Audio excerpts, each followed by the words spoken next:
What did I tell you? I told you guys this was gonna happen. So for those of you who are just joining this conversation, we've been talking about the last couple days how Senator Diane Feinstein passed away, and my belief that Gavin Newsom did not want to appoint a progressive black woman. He did not. He promised he was going to appoint a black woman if in fact he needed to fill the vacancy. And there is a black woman running right now. Barbara Lee. And all these Gavin Newsom defenders were like getting mad at me and like coming out to defend him, being like, Gavin Newsom's not mad, la la la. And Barbara Lee is a very progressive congresswoman. We've talked about this before. I've gotten so many comments on that. Oh no, it's because Barbara Lee is too old because she's in her 70s. And some of that particular criticism is merited. I understand. Like, we're having this whole conversation about how politicians literally never leave and will be there for like a million years. But there's also a lot of other women who are black who work in California politics that he could have also appointed. So let's talk about who he picked as a replacement. This is LaFonza Butler. And you might be thinking, hey, he kept his promise. She's a black woman. She's young. And I heard she used to work in labor politics. Like, sounds based, right? Listen, I really need you guys to look at the facts and to do some nuance and look at the record. Because when you look at this woman's record, it is no surprise,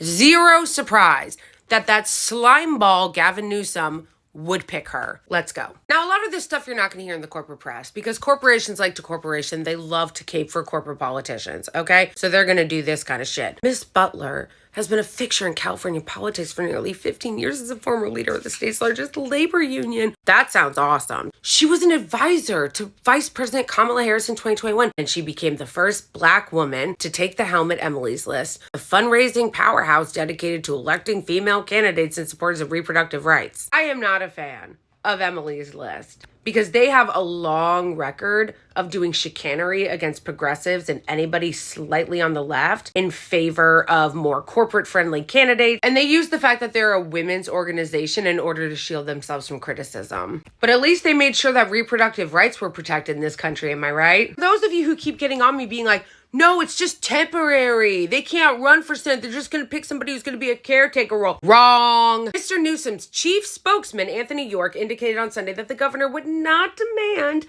that his appointee stay out of the 2024 Senate race. That leaves open the possibility that Miss Butler, a prolific fundraiser at Emily's List, could still enter the primary for the permanent Senate seat. Now that he's picked her replacement, all of a sudden this is just a caretaker role and it's not going to be permanent is out the window, and he thinks that she should be able to run for re-election. I'm not arguing with you guys about this anymore. Are you ready for this? She's never held public office before. Not even on the school board. Nothing.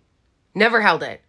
So why is she getting appointed to a Senate seat? Oh no, but it gets better. She doesn't even live in the state. That's right. You heard me right. She lives in Maryland. California has over 40 million people in it. And there are a lot of black women that live in that state. You're telling me you had to go out of the state to find someone? Oh, but don't worry. She owns property in California. So now just being rich and owning multiple properties in multiple states makes you eligible to run for Senate in that state? Well, Dr. Oz did. No. You guys need to understand how insane this is. She's being appointed to a seat in a state she does not live in. What? So this is the part that if you're not a total tribalist, you should be asking, wait, okay, so why did he appoint her? Why did he appoint her over Barbara Lee? Why did he appoint her over so many other qualified black women that live in the state? Short answer, because he's a snake. This guy is as slimy as they come. He even looks like a villain, okay? You'll never hear that from like any Democrat in leadership or the media. They all love him because they're like, oh my gosh, he's cute and young and dynamic. Just coincidentally, she just happened to be a partner at his consulting firm. Would you look at that? That's not sus at all. Before working in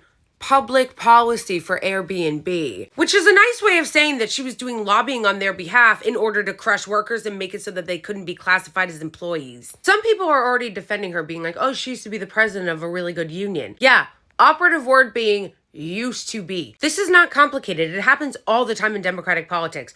Why? Because there's no money in being a leftist. There's no money in being a progressive. The same thing happened to Kyrsten Sinema. She started out as like a Green Party anti-war activist, and now she is one of the biggest shills on Capitol Hill. I'm just a shill. Yeah, I'm only a shill. Yeah, and I'm taking bribes on Capitol Hill.